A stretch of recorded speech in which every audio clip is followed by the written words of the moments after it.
Hello everyone, there are some questions कि mock test से ज़्यादा इंपॉर्टेंट हमारी प्रिपरेशन में क्या होता है? इट्स पीवाईक्यू सॉल्विंग, और पीवाईक्यू सॉल्विंग से भी कुछ ज़्यादा इंपॉर्टेंट है। And what that's it's PYQ analysis. So normal students में और टॉपर्स के बीच में अंतर क्या होता है? नॉर्मल स्टूडेंट्स सिर्फ पीवाईक्यू को सॉल्व करते हैं, बट टॉपर्स पीवाईक्यू को एनालिसिस करती है। So in this video we will try to understand कि what is difference between PYQ solving and what is PYQ analysis। तो ठीक है,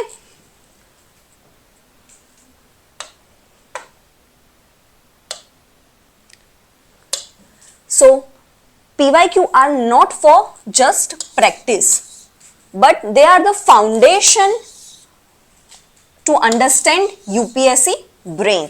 सो यूपीएससी कैसे सोचती है वो हमें पीवाईक्यू सॉल्यूशन से पता चलेगा। I think it's wrong, it's not PYQ solution but it's PYQ analysis. तो ठीक है, मैं आपको रिपीटेड ऐसे 6 to 7 पॉइंट्स बोलूंगी जो हमें पीवाईक्यू एनालिसिस में ध्यान रखने। The first is find the repetition of the things. मतलब यूपीएससी के पीवाईक्यू क्वेश्चंस लो and you have to find it out कि कौन सी थिंग रिपीट हो रही है। For example UPSC mostly species in news होती है, वो बार बार रिपीट करती है। फॉर एग्जांपल हनी बेग पे क्वेश्चन आया हुआ है, ओरंगुटन पे क्वेश्चन आया हुआ है। सो वो हमें पीवाईक्यू से पता चलेगा कि यूपीएससी स्पीसीज को भी बहुत इंपॉर्टेंट दे रही है। फिर for example in polity the question from money bill, speaker, governor, फिर पार्लियामेंट, उससे बार बार आ रहा है। इवन इन फंडामेंटल राइट्स के भी क्वेश्चंस आ रहे हैं, just it is increasing its depth. So you have to identify कि कौन सी थीम रिपीट हो रही है।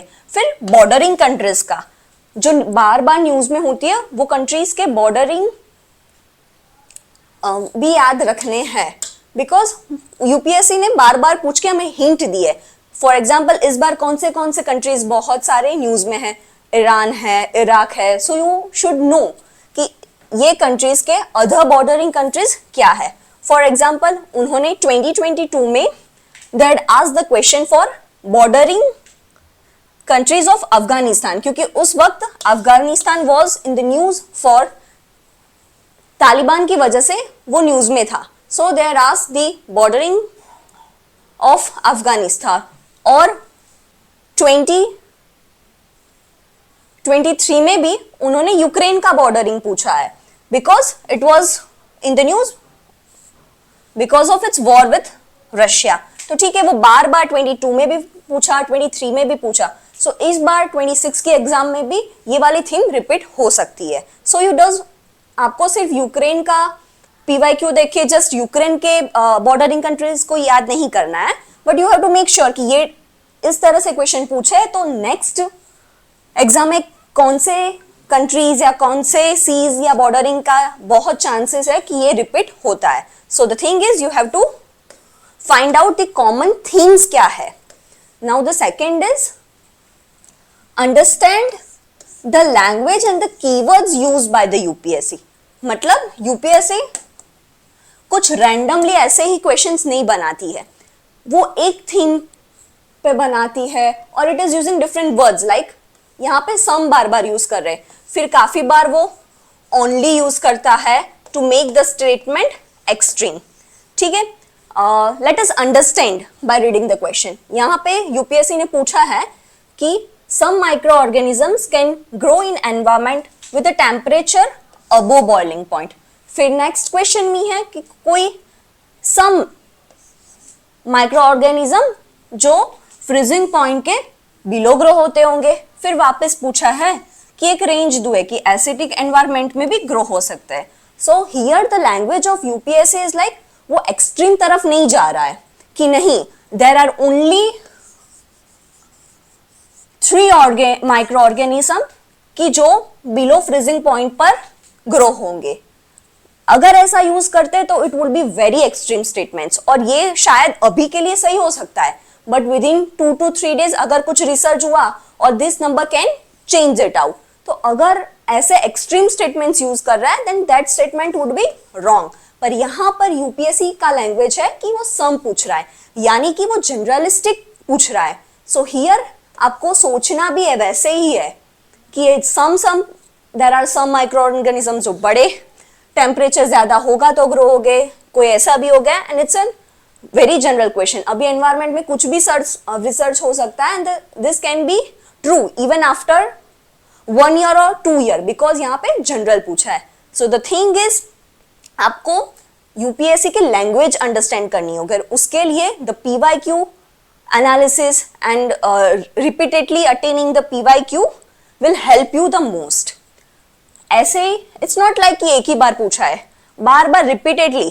This was I think asked in 2023, यहाँ पर भी पूछा है कि some mushrooms have medicinal property, कुछ मशरूम ऐसे होते हैं जिसको लाइटनिंग प्रॉपर्टी होती है। हाँ, इट कैन बी, बिकॉज हम जो बिलो सीज होंगे, डेप्थ फॉरेस्ट में होंगे, वो कहाँ से हमने रिसर्च किए होंगे। So they are asking very general. So आपको ऐसे फाइंड करना है, उसको यूपीएससी के लैंग्वेज को समझना है कि वो जनरल वर्ड यूज करते हैं।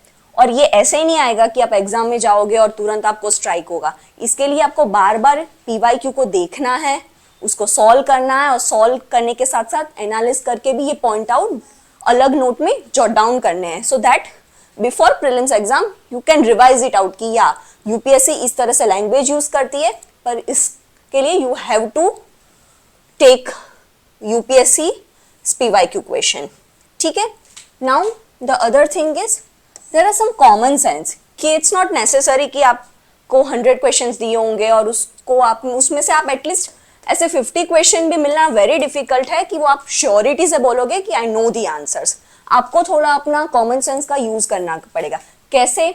For look at the example कि carbon fibre are used in the manufacturing of components used in automobile and aircraft, यानी it is a general question, general statement कि हाँ होते होंगे, क्योंकि यहाँ स्पेसिफाइड नहीं बोला है कि उसके व्हील में ही ऑटोमोबाइल के व्हील मैन्युफैक्चर में ही कार्बन फाइबर का यूज होता है, यहाँ ओनली नहीं यूज किया है उन्होंने।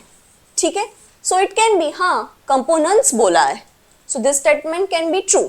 Now looking at the second statement, carbon fibre are used once used cannot be used be recycle, कि एक बार यूज कर दिए उसे रिसाइकल नहीं होता है।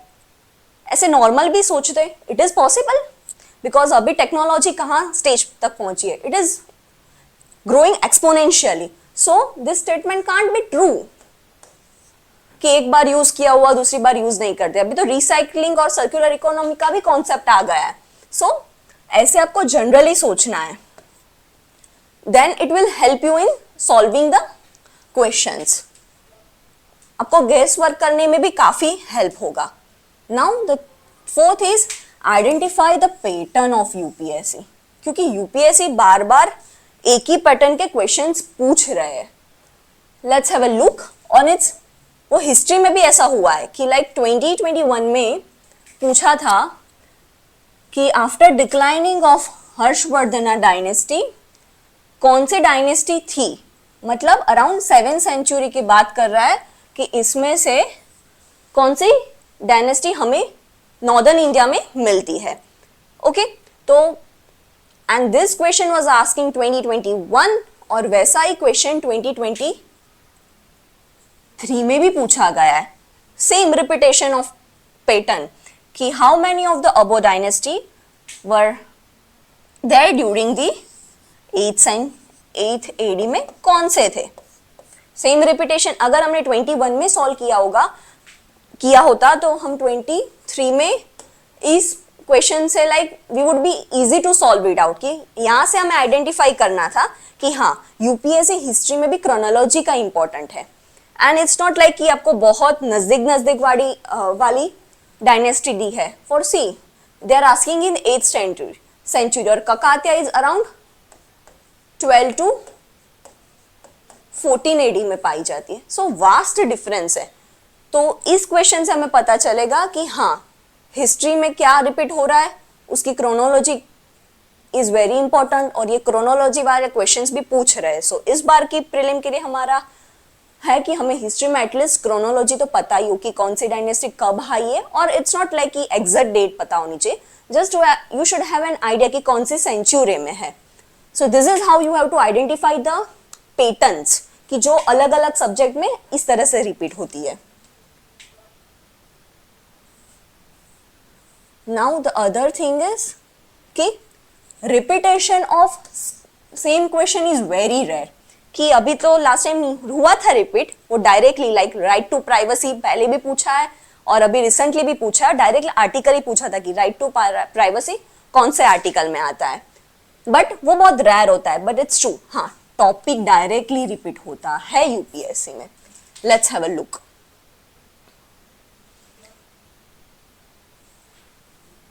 ट्वेंटी 23 में यूपीएससी ने पूछा था कि इसमें से कौन सी कॉन्स्टिट्यूशनल बॉडी है. ठीक है, इजीली बोल सकते हैं it's not only interstate council is a constitutional body under article. Which article? Right in the comment section. And the same question, वही का वही क्वेश्चन 25 में भी पूछा है. अगेन दे आर आस्किंग कि इसमें से कौन सी कॉन्स्टिट्यूशनल बॉडी है. The national commission for backward class, national human right council commission, national law commission, national consumer dispute redressal commission. ठीक है, तो यहां से हमें क्या पता चला कि 23 में पूछा है. Then by solving the PYQ of 23 हमने सॉल्व किए होते तो हम उस वक्त अच्छे से याद कर देते कि कॉन्स्टिट्यूशनल बॉडी कौन सी है. सो बहुत रेयर चांस थे कि वही क्वेश्चन रिपीट हुआ है, तो here we would be able to know कि हमें कॉन्स्टिट्यूशनल बॉडी पता है. So easily you will get 2 marks if आपने अच्छे से पीवाईक्यू एनालिसिस किया है तो. नाउ वेरी इंपॉर्टेंट, ये नॉर्मली स्टूडेंट्स नहीं करते हैं कि how to use options for next prelims, क्योंकि यूपीएससी ऑप्शन से हमें बहुत सारा हिंट देता है कि this option can be the question next time. ये वाला ऑप्शन से ही नेक्स्ट शायद 2026 के प्रीलिम्स में क्वेश्चन बन सकता है. सो हमारी ड्यूटी एज एन एस्पिरेंट वो है कि जितने भी ऑप्शंस है उसे या तो गूगल में सर्च करो या तो आप कोई भी पीवाईक्यू सॉल्व वाली बुक लो and you have to read it out. But it's better कि आप खुद सॉल्व करो क्योंकि वो आपको अच्छे से याद रहेगा. लेट्स हैव अ लुक कि सिर्फ ब्लफ नहीं करना है, हम एग्जांपल के साथ समझते हैं कि how to utilise the options. ठीक है, यहाँ पे 2019 में पूछा गया है कि ब्लू फाइन मार्श कहाँ पे पाए जाते हैं. It's naturally found in Kaveri river और समवेयर एल्स. फिर इरवाडा डॉल्फिन का पूछा है एंड स्पॉटेड कैट का पूछा है. ठीक है, तो यहाँ पर से हमें अगर हमने ये सर्च किया होता कि ये क्या है, इट्स एनी बर्ड है, एनिमल है, या इट्स एन रेप्टाइल, वो कहाँ पे पाए जाते हैं, वो इंडेंजर स्पीसीज है या क्रिटिकली इंडेंजर स्पीसीज है, तो उसे हमें पता चल जाता कि व्हाट इज दिस स्पीसीज. यहाँ पे इट्स आवर ड्यूटी कि answer is like yeah this is found in Kaveri and spotted cat is found naturally found in western Ghat. But यहाँ पे Irrawaddy dolphin is naturally not found in Chambal. So फिर हमारी duty आई तो चंबल में कौन से स्पीसीज पाए जाते, कौन सी,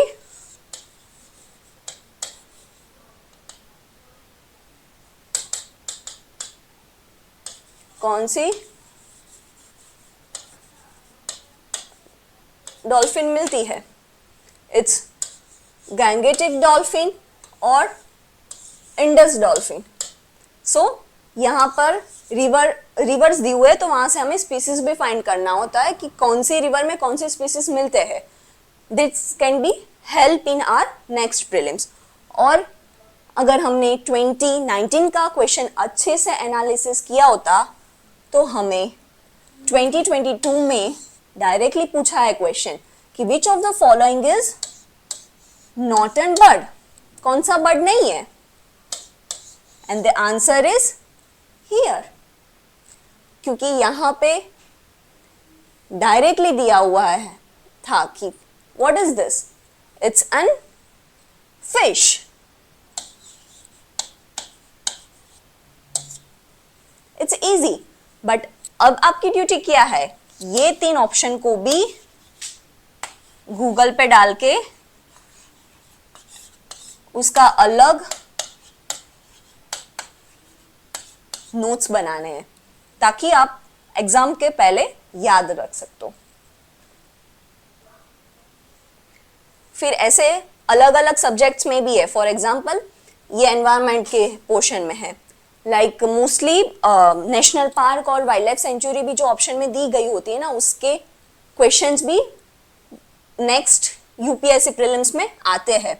फॉर एग्जाम्पल यार नॉकरेक बायोस्फीयर रिजर्व कौन से हिल्स में पाया जाता है, so you have to search for the Nokrek biosphere reserve, उसके स्पीसीज कौन से है, वो कौन से रीजन में पाया जाते हैं, वहाँ पे क्लाइमेट कैसा होता है, वो पूरा आपको सर्च करना है।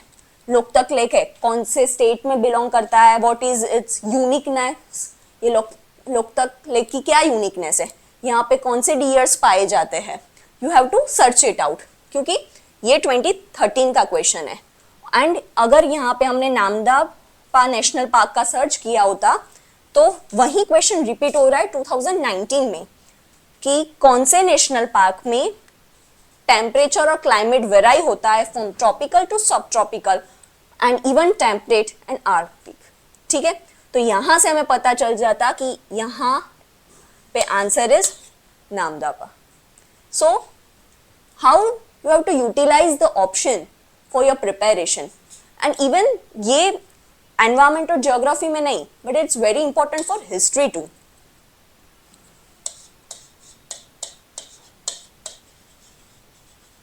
इवन बुद्धिज्म एंड जैनिज्म में पूछे जाते हैं रिपीटेशन पे, फिर बुक्स भी कई बार ऑप्शन में दी गई होती है और next time it was asked in question itself.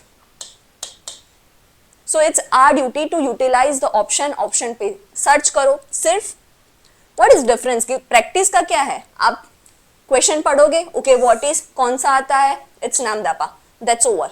Normally student ऐसा करते हैं, पर इससे क्या है, आपको PYQ रटने नहीं है, it is not going to help it out, उसको एनालिसिस करना है so that it can help you again. फिर इट्स कांचनजंगा नेशनल पार्क कौन से स्टेट में से, व्हाट इज इज स्पेशलिटी, यहाँ पे कौन सी स्पीसीज पाई जाती है, it's snow leopard, then snow leopard के बारे में सर्च करना है। So it's your duty to have look on each and every options. ठीक है,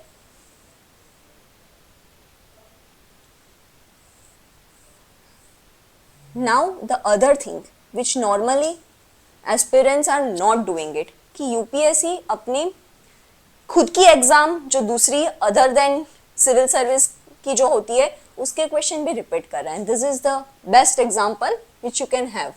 फिर look for the recent paper which UPSC is conducting कि कैसा हुआ था कि जियो साइंटिस्ट की एग्जाम 2023 की बात कर रहे हैं, वो मोस्टली फैब में ही होती है। इस बार की भी जियो साइंटिस्ट की एग्जाम हो चुकी है, तो उसमें उन्होंने जननी सुरक्षा योजना के बारे में पूछा था। वो जनरली फैब में होती है और उसी साल के UPSC के क्वेश्चन में दे हैड रिपीट द योजना, जननी सुरक्षा योजना, सेम क्वेश्चन। अगर हमने ये वाले पेपर सॉल्व किया होता ना, तो definitely there was no chance कि आपका ये क्वेश्चन गलत होता। सो इट्स आर की अभी इस बार भी हो चुकी है। सो जस्ट पूरा नहीं, जस्ट GS का पोर्शन चेक करो और सर्च इट आउट उस पर कि अच्छा ये वाला है, बिकॉज चांसेस काफी है कि वो क्वेश्चन रिपीट होगा, नहीं भी हो सकता है but it can repeat, and this is the example, same to same repeat किया उन्होंने। एंड इवन द ऑप्शन का भी लैंग्वेज मोर और लेस सेम है। सो ये काम भी आपको करना है, सारे पुराने पेपर नहीं बट अभी रिसेंट की जितने UPSC के पेपर्स हैं उसे लो, लाइक 25 में जियो साइंटिस्ट का हुआ था वो चेक करो, इस बार का अभी हुआ है तो उसके पेपर चेक करो। So this is how you have to analyse the UPSC PYQ, and ये अगर आप अच्छे से करोगे ना, then definitely there will be gain of 10 to 15 marks directly, अगर आपने एनालिसिस किया है and not just practice. So if you want a detailed analysis, then mention in the comment section. We will try to make short videos कि जिस आपको अच्छे से पता चले कि how to analysis. और याद रखना पीवाईक्यू को प्रैक्टिस नहीं करनी है, उसे एनालिसिस करना है।